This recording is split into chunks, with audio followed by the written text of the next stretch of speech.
Мына жарене лагманды жасап көрсеңіз, қайта-қайта жасайтын боласыз. Дәмі аузыңыздан кетпейді, өте дәмді болады. Міндетті түрде жасап көріңіз. Ол үшін 2 ас қасық соевый соусқа етімізді жұқалап, майдалап, турап, араластырып, холодильникке 1 сағатқа қалдырамыз. Етіміз маринадталғандықтан өте тез піседі. Енді сұйық майымызға ет пен пиязды қуырып аламыз да бетін жауып 5 минутқа бұқтырамыз. Көк және қызыл бұрышымызды салып араластырамыз.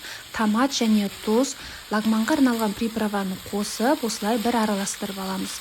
Және үстіне корейский капуста, сельдерейді қосып, чеснок саламыз. Суымызды құйып 5 минутқа қайнатып аламыз. Табаға кішкене чеснок және 2 ас қасық соевый соусты қосып, қамырымызды бір араластырып, үстіне дайын болған подливті қосамыз дағы бір араластырамыз. Мінекей біздің осымен цомянымыз дайын, ресторандағыдай болып шығады. Міндетті түрде жасап көріңіздер, отбасыңызға ұнайтыны сөзсіз.